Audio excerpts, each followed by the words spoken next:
우리와 함께 하시는 하나님이라는 제목으로 하나님 말씀 전하겠습니다. 일제 시대 때 실제로 있었던 일이라고 합니다.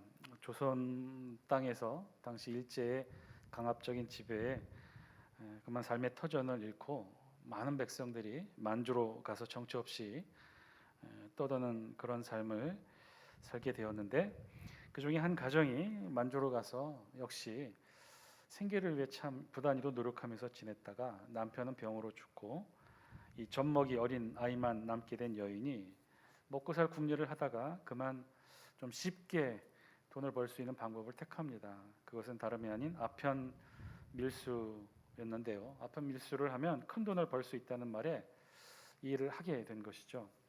여인은 아이를 등에 업고 그리고 아편 보따리를 가슴에 품고 기차를 탑니다. 한참을 무사히 들키지 않고 잘 가고 있었는데 그만 국경 근처에서 기차의 세관들이 대거 타서는 일제히 소지품을 검사하기 시작한 겁니다. 기차는 이제 막 출발을 해서 도망갈 수도 없고, 그래서 자리에서 일어나 아이를 업고 아편 보따리를 가슴에 품고 뒷칸으로 밀려 도망가기 시작했는데, 그러나 더 이상 도망갈 수 없어서 그녀는 중대한 결정을 합니다. 차라리 차창 밖으로 아편 보따리를 버리는 것이 좋겠다고 생각하고는 등에 둘러맨 보따리를 풀어서 창 밖으로 던져버렸어요.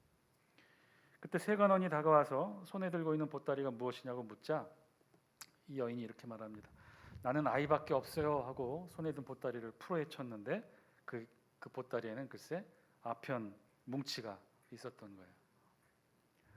여인은 바닥에 주저앉아 하염없이 울기 시작했으나 이미 소용이 없게 된 일이었죠.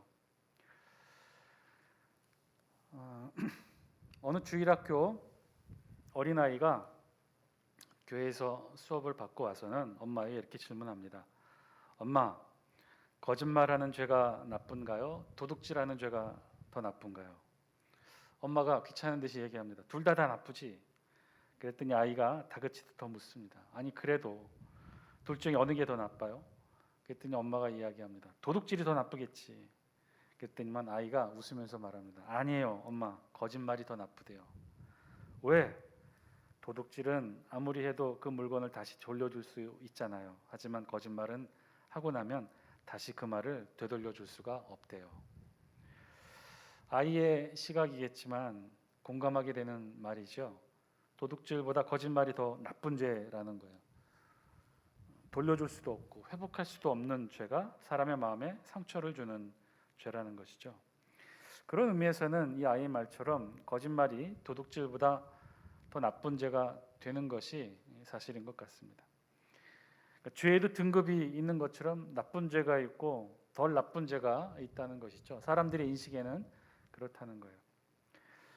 한 중학생 일기장에 적힌 글이 인터넷에 한 커뮤니티에 올라와 화제가 된 일이 있었어요. 그 제목이 뭐냐면 교회에서 용서받을 수 없는 죄라는 제목의 글인데 내용은 간단합니다. 두 줄로 이렇게 교회에서 용서받을 수 있는 죄, 용서받지 못하는 죄를 나눠놨어요. 교회에서 용서받을 수 있는 죄, 존속살인, 고문살인, 강간, 횡령, 사기. 그러나 교회에서 용서받을 수 없는 죄, 동성애, 헤비메탈 음악, 만화영화, 컴퓨터 게임. 중학교 아이답게 아마 가족 안에서 엄마의 신앙의 기준을 통해 이렇게 판단을 했던가 보죠. 다른 죄는 다 용서받는데 이런 죄는 용서할 수 없다라고 생각했던 것 같습니다. 지극히 중학생 아이의 수준에서 본 모습일 것이나 우리에게 주는 메시지도 있는 것 같아요. 이 중학생의 기준에서 보면 교회에서 용서받을 수 있는 죄가 있는가 하면 교회에서 절대로 용서받을 수 없는 죄도 있다고 생각한 것이겠죠. 여러분들은 어떻게 생각하십니까? 우리 모두는 그 어떠한 죄도 다 회개기도하면 회개받고 회개기도하면 용서함 받고 죄 씻음을 받을 수 있다고 생각하십니까? 우리도 그런가요? 우리 어떠한 죄도 우리는 다 용서받을 수 있는 것인가요? 우리에게는 그래서 용서받지 못할 죄는 없는 것인가요? 우리 죄는 회개만 하면 다 사라지게 되는 것일까요? 어떻다고 생각하십니까? 사실 오늘 우리 본문은 이에 관한 주제를 다루고 있어요. 오늘 우리 본문에는요, 모세의 두 번째 중보 기도에 대해서 기록합니다. 사실 모세는 우리가 함께 살펴본 대로 32장에서 앞부분에서 첫 번째 중보 기도를 이미 했었죠. 32장을 다시 한번 잠깐 돌아보면 이렇죠. 모세가 시내산 정상에서 하나님의 말씀을 받으러 갔어요. 며칠간 받으러 갔죠. 산 정상에서 40일간 모세는 하나님과 독대하며 600여 가지가 넘는 율법의 말씀들을 다 받게 됩니다. 그 중에서 10계명만큼은 하나님이 친히 쓰신 돌판에 기록되어서 그것까지도 함께 받게 되죠. 그런데 산 아래에 있는 이스라엘 백성들은 이 모세가 이스라엘 정상에 올라가서 40일간 하나님의 말씀을 받는 이 기간 동안 참지 못했어요. 기다림을 참지 못하고 기다림에 지친 이스라엘 백성들이 그만 금송아지 우상을 만들고 이 우상에게 번제와 화목제를 드리고 그리고 그 앞에서 어떻게 했어요? 먹고 마시고 뛰놀았다고 했습니다. 뛰놀았다는 표현이 성적 이 범죄의 의미도 같이 포함됐다는 것이죠. 정말 성적으로 문란한 애굽에서 보냈던 이방 우상에게 드렸던 그 제사 형식 그대로 금송아지 우상을 만들고 그것이 너희를 인도하여 낸 하나님이다라고 외치면서 그렇게 금송아지 우상 숭배를 했어요. 이스라엘 백성들이 우상 숭배의 죄를 지었던 거죠. 자, 그러자 산 정상에서 어떻게 됐어요? 모세와 함께 계셨던 전지전능하신 하나님께서 산 아래에서 일어나는 백성들의 죄악을 다 아시고 분노하셨어요. 그래서 이스라엘 백성들을 진멸하고 아브라함과 약속을 맺었던 모든 그 약속의 사건들을 다 원점으로 돌리고 다 진멸하고 모세를 통해 또 다른 민족을 이루실 것을 말씀하시죠. 그럴 때 바로 모세가 어떻게 합니까? 하나님 앞에 엎드려 간절한 중보 기도를 합니다. 여러분 그때 모세가 한 중보 기도의 내용이 무엇인지 기억하시나요? 두 가지였죠. 첫 번째는 하나님의 영광을 위해 기도했고 두 번째는 하나님이 아브라함에게 하셨던 그 약속의 말씀을 붙들고 기도했어요. 하나님의 영광을 위해 이 금송아지 우상 숭배로 이스라엘 백성들을 지금 이 순간 하나님의 진노로 진멸하신다면 하나님께서 10가지 재앙을 통해 애굽에서 이스라엘 백성들을 빼놓을 때 하셨던 말씀이 대명분이 뭐였습니까? 이스라엘 백성들이 광야로 나가 하나님을 섬길 수 있도록 하게 해달라가 명분이었는데 그런데 결국 광야로 인도하여 내서는 이스라엘 백성들이 우상 숭배하다가 하나님 손에 죽었다고 하면 이게 도대체 어떻게 되겠습니까? 하나님의 영광을 가리는 일이 되지 않겠습니까? 라고 모세가 이렇게 하나님의 영광을 위해 기도합니다. 그리고 하나님이 아브라함에게 하셨던 그 약속의 말씀들을 다시금 되새기죠. 하나님이 아브라함에게 이삭에게 하셨던 말씀, 너희 자손을 하늘의 별처럼 많게 하고 내가 아록한 이 온 땅을 너희 자손에게 주어 영원한 기업이 되게 하리라고 하셨던 두고두고 해오셨던 그 하나님의 약속의 말씀을 모세가 하나님 앞에서 되새기며 하나님 앞에 모세가 중보 기도를 하죠. 자, 이것이 모세의 첫 번째 중보 기도였어요. 이 기도는 어떻게 됐다고 그랬어요? 효과가 있었다고 그랬나요? 효과가 너무너무 좋았죠. 바로 그 즉시 하나님께서 어떻게 하셨다고 했어요? 뜻을 돌이키시사 진멸하시겠다고 하는 그 하나님의 재앙을 내리지 않으셨죠. 자, 이것이 모세의 첫 번째 우상 숭배의 죄를 지은 이스라엘 백성들을 향한 중보 기도의 내용이었어요. 한마디로 모세의 첫 번째 중보 기도는요. 그래서 하나님의 영광을 위해 하나님이 하셨던 말씀을 붙들고 기도했기에 이 첫 번째 모세의 중보 기도는 하나님 편에서 올려드린 기도라고 볼 수 있어요. 하나님 편에서 기도를 했죠. 이스라엘 백성들이 죄를 졌어요. 죽을 죄를 졌어요. 그러나 하나님 앞에서 모세는 하나님을 걱정하며 하나님을 위해 기도했던 거예요. 이것이 모세의 첫 번째 중보 기도죠. 자, 오늘 본문에 기록된 모세의 두 번째 중보 기도의 내용은요. 그런 면에서는 철저히 이스라엘 백성 편에서 기도를 합니다. 우리 다 함께 30절 말씀 영상을 통해 함께 읽습니다. 시작. 이튿날 모세가 백성에게 이르되 너희가 큰 죄를 범하였도다. 내가 이제 여호와께로 올라가노니 혹 너희를 위하여 속죄가 될까 하노라 하고 아멘. 이제 여호와께로 올라가니 혹 너희를 위하여 속죄가 될까 하노라. 속죄가 될까 하노라 해서 이 속죄라는 단어 히브리어 원어는 카파르라는 단어인데요. 이 카파르의 뜻은 그 뜻이 무엇이냐면 죄를 덮어 보이지 않게 한다라는 의미예요. 죄를 덮어 보이지 않게 한다라는 의미에서 그래서 용서하다, 속죄하다, 속하다 이런 뜻으로 쓰였어요. 자, 그러면 이 말씀을 보면 30절 말씀을 보면 우리가 정상적으로 쭉 32장을 살펴봤다면 질문을 가져야 돼요. 모세의 첫 번째 중보기도의 내용을 읽었다면 우리 질문을 가져야 돼요. 어떤 질문이 생겨요? 지금 모세는 두 번째로 이스라엘 백성의 죄를 대신해 중보기도하고 있는데, 그런데 그 목적이 무엇이라는 거예요? 속죄, 죄에 대한 용서함. 이스라엘 백성들이 우상 숭배의 죄를 지은 그 죄에 대해 하나님 앞에 용서함을 구하는 기도를 한다는 것이죠. 그럼 질문이 생기잖아요. 아니, 그러면 첫 번째 모세의 중보기도를 통해 해결된 것이 없었나요? 이후 본문에서 보면 더 확실하게 이 모세의 두 번째 중보기도의 의미를 알게 되는데, 우리가 궁금증을 가져야 될 것은 그거예요. 모세가 첫 번째 중보기도를 통해서 하나님의 뜻을 돌이켰다고 그랬어요. 이스라엘 백성들이 우상 숭배의 죄로 인해 다 모두 멸절되는 진멸의 그 분노의 재앙 앞에서 하나님이 뜻을 돌이켜서 이스라엘 백성들을 하나님이 진멸하시는 그 진노를 내리지 않으셨어요. 그러면 된 거 아닌가요? 그럼 이스라엘 백성들이 속죄함을 얻은 것 아니었나요?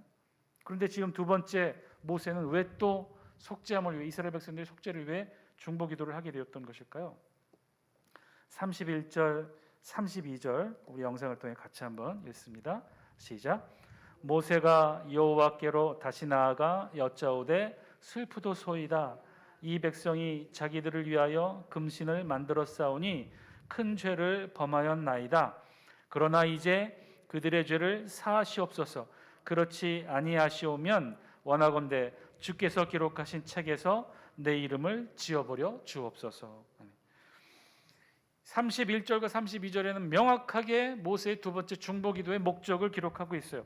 그 목적은 긴 내용이지만 간단하게 요약하면 이렇죠. 이 백성이 큰 죄를 지었나이다. 그들의 죄를 사하시옵소서. 그렇지 않으면 어떻게 하겠다는 거예요? 주께서 기록하신 책에서 내 이름을 지워버려 주옵소서 라고 지금 모세가 두 번째 중보기도의 목적을 아주 분명하고도 명료하게 하나님 앞에 기도합니다. 그것은 이스라엘 백성들의 죄를 용서함 받기 위해 지금 무엇을 하고 있는 거예요? 모세가 목숨 걸고 기도하고 있는 거예요. 주께서 기록하신 책에서 내 이름을 지워주옵소서. 주께서 기록하신 책, 원어의 의미는요, 당신이 기록하신 당신의 책으로부터, 이런 뜻이에요. 이는요, 우리 시편과 요한계시록에 이 단어가 어떻게 번역되었냐면 의로운 자들의 명부라는 뜻으로 생명책이라고 번역이 되어 있어요. 자, 우리 성경이 구약에서부터 상징적으로 써왔던 중요한 표현이 있었어요. 이 생명책이라는 표현이 그 표현인데, 이 생명책의 이름이 기록되어야만 우리의 영생이, 구원이 보장될 수 있었던 거예요. 이 생명책에 비로소 기록되었을 때 우리 인간이 하늘의 영원, 영생, 영원한 생명을 누릴 수 있게 되는 아주 중요한 상징의 메타포가 되는 게 바로 이 생명책에 기록된 이름들이에요. 지금 모세는요, 그 생명책을 걸고 하나님 앞에 중보기도를 하는 거예요. 하나님, 만약에 이 이스라엘 백성들의 죄를 용서해 주지 아니하시면, 사하여 주지 아니하시면 차라리 생명책에서, 주께서 기록하신 생명책에서 내 이름을 빼주옵소서, 내 이름을 지워주옵소서. 지금 모세는 백성들의 구원을 위해 자신의 생명조차도 아낌없이 포기하려는 이 모세의 희생적인 모습을 통해 지금 기도하고 있는 거죠. 이는 인류 대속 사역을 위해 목숨을 버리고 십자가를 주신 예수 그리스도의 모습을 예표하는 본문이기도 해요. 자, 그랬어요. 지금 모세는요, 자신의 생명, 육체의 생명뿐만 아니라 영적인 생명까지도 담보로 걸면서 그야말로 목숨 걸고 하나님 앞에 중보기도를 하고 있는 거예요. 그런데 그 중보기도의 내용이 뭐라는 거예요? 이스라엘 백성들의 죄를 사하여 주옵소서. 금송아지 우상 숭배의 죄를 지은 이스라엘 백성들의 죄를 용서하여 주옵소서. 여러분, 그럼 이게 어찌된 일일까요? 모세가 첫 번째 중보기도로 이스라엘 백성들의 용서함을 받아낸 것이 아니었을까요? 금송아지 우상 숭배의 죄악에 대한 용서함, 그것은 모세의 첫 번째 중보기도로 사함을 얻은 것이 아니었나요? 아니요, 그렇지가 않았다는 거예요. 여러분 잘 보세요. 사실 모세의 첫 번째 중보기도로 모세가 이룬 것은 어떤 것이냐? 이스라엘 백성들의 죄 용서함, 사죄함이 아니었다는 거예요. 첫 번째 모세의 중보기도로 이룬 것은 하나님의 진노의 뜻을 돌이키게 한 것뿐이었다는 거예요. 그것으로 모세는요, 하나님의 진노하심으로 이스라엘 백성들이 우상 숭배의 죄를 졌기 때문에 죄를 지었으면 죄의 삭은 사망이니 즉각적인 하나님 앞에 죽음의 심판이 임하게 되어서 하나님의 뜻대로 이스라엘 백성들 모두가 멸절되어 진멸되는 그 죄악의 이 재앙의 심판을 임해야 되는데, 이 모세의 중보, 첫 번째 중보기도로 그것을 면하게 되었다는 거예요. 지금 모세의 첫 번째 중보기도의 효력은 하나님의 진노하심을 막았을 뿐이라는 거예요. 그래서 사실 이 모세의 중보기도는요, 철저히 하나님 편에서 기도를 했던 것이죠. 모세에게 가장 중요했던 우선순위는 먼저 일단 하나님의 진노하심, 진멸하심으로 이스라엘 백성 전체가 다 멸절되는 것을 막기 위해 하나님 편에서 하나님의 진노하심을 막기 위해 기도를 했던 거예요. 그래서 첫 번째 모세의 중보기도를 통해 우상 숭배의 죄를 범한 이스라엘 백성들은 그 즉시 그 자리에서 진멸되어 죽는 죽음에서 벗어나게 되었던 것이죠. 자, 그러면 된 것일까요? 죄에 대한 하나님의 심판을 면했을 뿐 근본적인 이스라엘 백성의 죄는 용서함 받지 못했잖아요. 사라지지 않았던 것이죠. 지금 모세는 그 이스라엘 백성의 죄에 대한 용서함을 위해 두 번째 중보기도를 하게 되었던 거예요. 그것도 목숨 걸고 기도를 하고 있는 거죠. 그러면 그런 모세의 두 번째 중보기도에 하나님이 어떻게 응답하셨을까요? 이스라엘 백성의 죄를 용서해 주셨을까요? 용서를 해 주셨는데, 그런데 그 모습이 지금 우리가 알고 있는 회개 후에 죄 용서함과는 사뭇 많이 달라요. 우리 33절 영상을 통해 함께 했습니다. 시작. 여호와께서 모세에게 이르시되 누구든지 내게 범죄하면 내가 내 책에서 그를 지워버리리라. 의외죠? 굉장히 무서운 말씀을 하나님이 하시죠. 사실 오늘 본문을 이 33절 말씀을 자세한 설명과 해설 없이 또 문맥과 함께 이해하지 않고 이 말씀만 따로 띄어서 놓고 본다면 굉장히 많은 오해의 소지가 있는 말씀이에요. 그냥 33절 본문만 본다면 그 뜻이 뭐죠? 하나님은 용서함이 있으셔요, 없으셔요? 없으셔요. 전혀 없으셔요. 누구든지 범죄하면 영원한 하나님의 심판의 형벌을 받게 된다는 말씀이니 이 말씀에는 그 어떤 용서함도 사죄함도 없는 것이겠죠. 이렇게 이해될 수 있니 매우 조심해서 읽어야 될 본문이 바로 이 33절이에요. 그런데 이 말씀은요, 바로 앞에 32절 말씀에 대한 하나님의 모세를 향한 답변이었어요. 모세의 두 번째 중보기도가 뭐죠? 이스라엘 백성의 죄를 용서하여 주옵소서. 그렇지 않으면 뭐라고 그랬어요? 모세가 내 이름을 생명책에서 지워버려 주옵소서. 지금 죄를 지은 건 누구죠? 이스라엘 백성들이에요. 모세가 아니에요. 그런데 지금 모세는 누구의 생명을 걸고 지금 기도를 하는 거예요? 자신의 생명을 내어 걸고 이스라엘 백성들의 죄를 용서해 달라는 거예요. 이스라엘 백성의 죄를 용서해 주지 않으면 자신의 생명책에서 지워 달라는 거예요. 바로 그 지점에서 하나님은 지금 모세에게 말씀하시는 거예요. 그럴 수 없다는 거예요. 누구든지 죄를 지은 자를 생명책에서 지워버리겠다는 것이지 죄 짓지 않은 자를 생명책에서 지워버릴 수는 없다는 것이죠. 이스라엘 백성이 죄를 지었는데 이스라엘 백성들이 죄를 지었으니 생명책에서 지워져야 될 이름은 이스라엘 백성이지 죄를 짓지 않는 모세가 아니라는 거예요. 그러니 하나님의 말씀은 절대로 죄가 없는 모세가 대신해서 벌을 받을 수 없다는 말씀을 지금 하고 계셨던 거죠. 중요한 건 그 다음 말씀이에요. 이어서 34절 말씀하셔요. 영상을 통해 함께 했습니다. 시작. 이제 가서 내가 네게 말한 곳으로 백성을 인도하라. 내 사자가 내 앞서 가리라. 그러나 내가 보응할 날에는 그들의 죄를 보응하리라. 이 말씀이 사실은 모세의 두 번째 중보기도에 대한 하나님의 답변이시죠. 뭐라고 말씀하셔요? 34절에 이제 가서 내가 네게 말한 곳으로 백성을 인도하라. 사실상 이것이 모세의 두 번째 중보기도에 대한 응답이었죠. 여러분 생각해 보세요. 지금 이스라엘 백성들이 죄를 지었어요. 그것도 가장 크고 무서운 죄 우상 숭배의 죄를 지었어요. 그것도 하나님이 계시는 그 성스러운 신의 산 아래의 정상에 산 아래에서 이 죄를 지은 거예요. 그래서 그 죄로 인해 이스라엘 백성 전체를 하나님이 진멸하려 했으나 모세의 중보기도로 하나님께서 그 뜻을 돌이키셔요. 자, 그러면 그 다음에는 어떻게 되는 것인가요? 지금 모세는 그 다음을 위해서 기도하고 있는 것이죠. 모세의 간절한 기도로 하나님의 진노하심의 형벌은 면했으나 문제는 그 다음이에요. 그럼 예전처럼 다시 범죄한 이스라엘 백성들이 하나님의 백성으로 돌아가야 했던 것이죠. 하나님이 인도하시는 하나님의 백성으로, 그래서 하나님의 약속의 성취, 그게 뭐예요? 젖과 꿀이 흐르는 땅, 약속의 땅, 가나안 땅으로 나아가야 했어요. 그것이 진정한 하나님의 용서의 결과인 것이죠. 모세는 그것을 위해 기도했던 거예요. 지금 당장 하나님의 진멸하심은 막았지만 애굽에서 출애굽한 이스라엘 백성들이 이 광야에서 도대체 무엇을 할 수 있겠습니까? 하나님이 인도해 주셔야, 가나안 땅에 인도해 주셔야 저들에게는 젖과 꿀이 흐르는 가나안 땅에서 생명을 얻을 수 있는 것이니 그 다음이 문제였던 거예요. 그런데 모세가 두 번째 목숨을 걸고 한 중보기도를 통해 하나님이 뭐라고 응답하셔요? 이제 가서 내가 네게 말한 곳으로 백성을 인도하라. 이것으로 되었죠. 이것으로 이스라엘 백성들은 용서함을 받은 거예요. 다시 예전의 모습으로 하나님의 백성으로 돌아갈 수 있게 된 거죠. 하나님의 진노의 진멸됨을 피하고도 이제 다시 하나님의 백성이 되어 하나님이 약속하신 약속의 땅으로 인도함을 받게 되었으니 용서함 받은 거죠. 그런데요, 그 다음이 문제예요. 그 다음 말씀이 무엇인가요? 우리 34절 다시 한번 띄워주시고, 그러나 둘째 줄부터 그러나부터 같이 한번 읽겠습니다. 시작. 그러나 내가 보응할 날에는 그들의 죄를 보응하리라. 여러분, 이게 무슨 말씀인가요? 도대체 하나님은 이스라엘 백성의 죄를 용서하신 건가요? 용서하지 않으신 건가요? 보응하다, 이 히브리어 파카드, 이 원어의 단어 뜻은요, 방문하다, 탐색하다, 계수하다 이런 거예요. 그러니까 직접 찾아와 철저히 조사하고 벌을 준다는 의미가 바로 이 보응하다, 파카드 그 단어의 뜻이에요.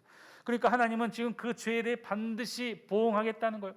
철저히 조사하고 벌을 주시겠다는 거예요.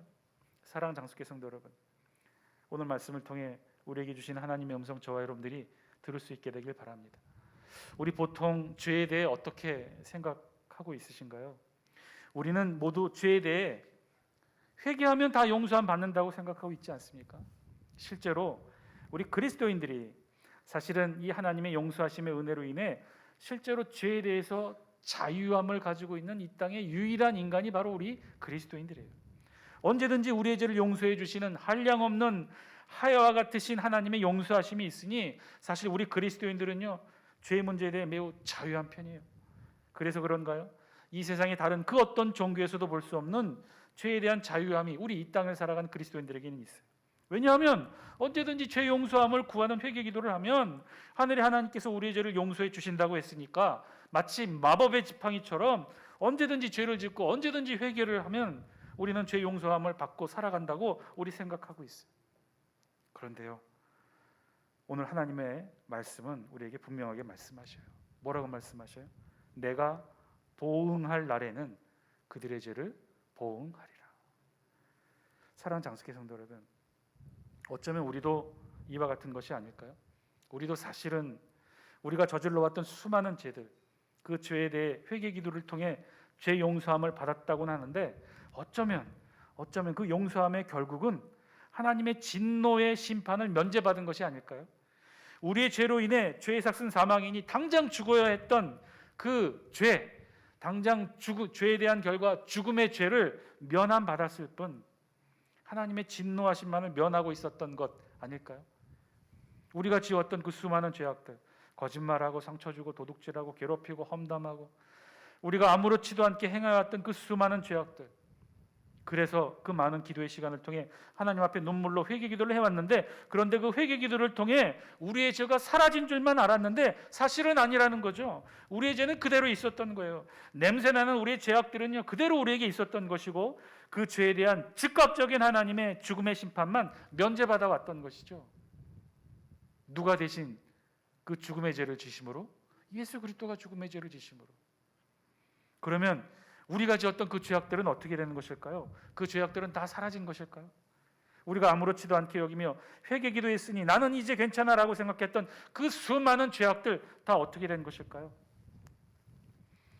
우리 다 함께 33장 1절 말씀 영상을 통해 함께 읽겠습니다. 시작. 여호와께서 모세에게 이르시되 너는 내가 애굽 땅에서 인도하여 낸 백성과 함께 여기를 떠나서 내가 아브라함과 이삭과 야곱에게 맹세하여 내 자손에게 주기로 한 그 땅으로 올라가라. 하나님께서는요, 다시 아무 일도 없었던 것처럼 모세를 통해 이스라엘 백성들에게 명령하셔요. 이스라엘 백성들이 그토록 원했던 것, 아브라함과 이삭과 야곱에게 맹세하여 주기로 한 바로 그 땅, 약속의 땅, 가나안 땅으로 그곳으로 올라가라는 거예요.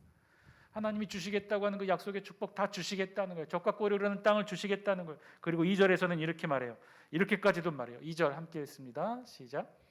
내가 사자를 너보다 앞서 보내어 가나안 사람과 아모리 사람과 헷 사람과 브리스 사람과 히윗 사람과 여부스 사람을 쫓아내고, 아멘. 가나안 6족속, 가나안 땅에 원래부터 살고 있었던 6족속, 지금 하나님께서 주시고자 하는 적각고리라는 그 약속의 땅에 이미 먼저 차지하고 살고 있던 6부족 족속을 하나님이 어떻게 해주시겠다는 거예요? 사자를 미리 보내어 그들을 다 내쫓아 주시겠다는 거예요.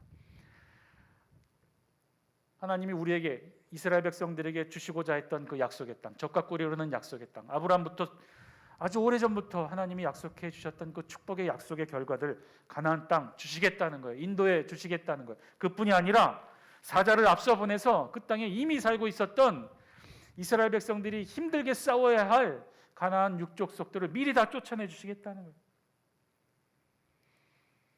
다시 하나님의 백성으로 받아주시는 것도 감사한데, 다시 가나안 땅으로 인도해 주시는 것도 감사한데, 그런데 사자를 미리 보내 가나안 족속들을 쫓아내 주신다고 하니 이렇게 감사할 때가 어디 있을까요? 그런데 중요한 건 3절 말씀이에요. 우리 3절 같이 한번 읽습니다. 시작. 너희를 적각골이 흐르는 땅에 이르게 하려니와 나는 너희와 함께 올라가지 아니하리니 너희는 목이 곧은 백성인즉 내가 길에서 너희를 진멸할까 염려함이니라 하시. 뭐라고요?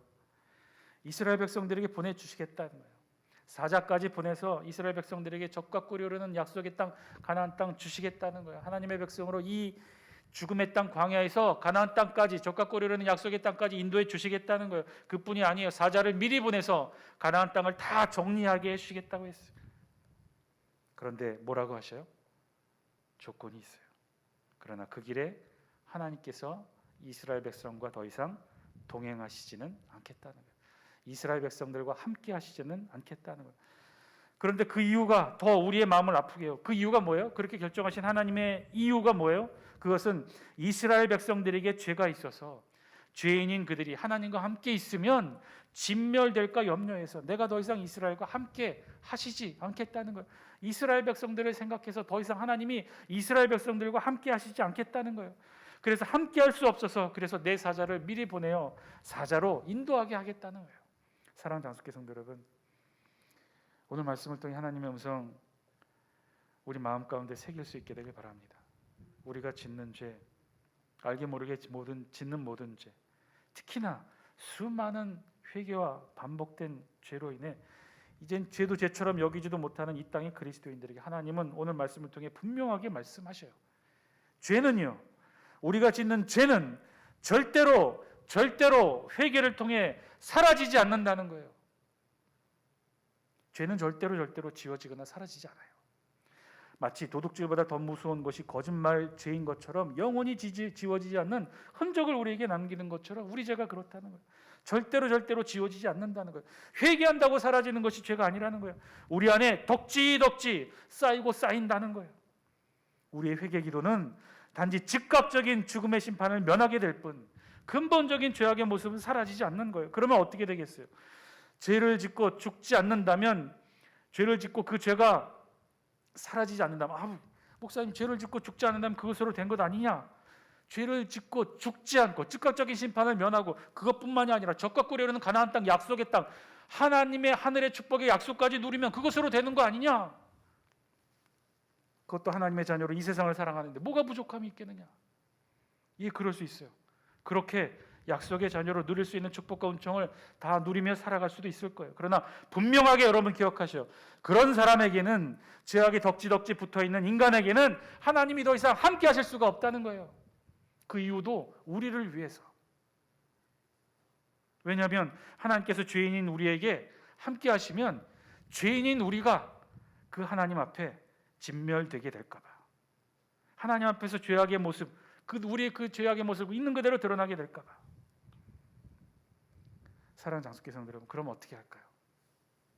아무것도 모르는 양 회개기도 했으니까, 하나님이 즉각적인 죽음의 심판을 면해 주셨으니까, 또 우리의 신분도 회복되었으니까, 그리스도인이고 하나님의 자녀이니까, 약속의 축복까지 하나님이 허락해 주셨으니까 그것으로 됐지 않았는가요? 여러분, 그렇게 만족하시면서 이 세상 살아가시겠습니까?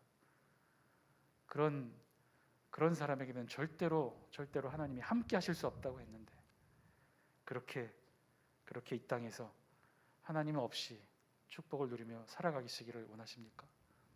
사랑하는 장숙계 성도 여러분, 죄는요, 죄는 그 어떠한 것으로도 지워지지 않아요.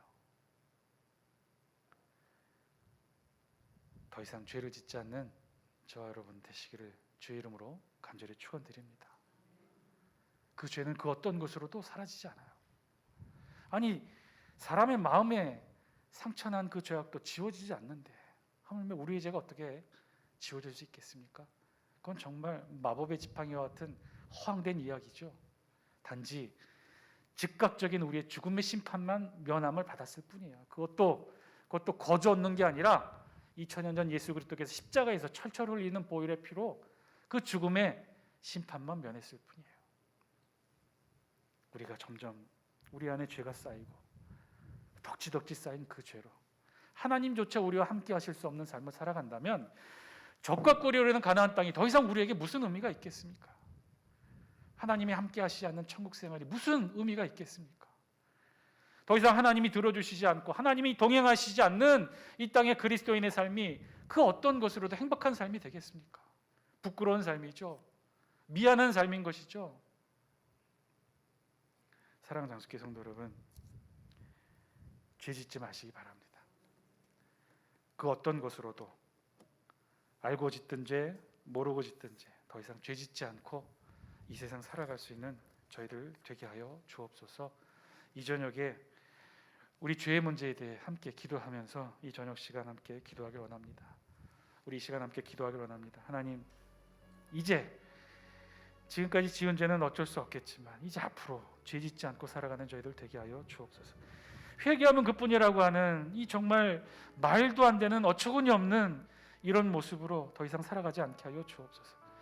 죄가 있는 그리스도인으로 죄를 덕지덕지 온몸에 발라 지워지지 않는 채 나만 보지 못하는 죄인의 모습으로 더 이상 하나님조차 동행하지 않는 모습으로 부끄러운 모습으로 이 세상을 하나님의 백성이라 살아가지 않게 하여 주옵소서. 아버지 하나님, 죄 짓지 않게 하여 주옵소서.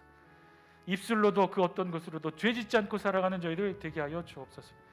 아버지 하나님, 이 시간 함께 하나님 앞에 기도하기를 원합니다. 우리의 죄인 되는 모습들 다 기억나게 하여 주시고, 상처 마음을 아프게 하고 힘들게 했다면 다 기억나게 하여 주시고, 다 찾아가서 용서함 받고 그 마음도 위로하고 함께 할 수 있도록 하나님, 죄에 대한 온전한 회개가 있도록 저희들 이 시간 함께 기도하기를 원합니다.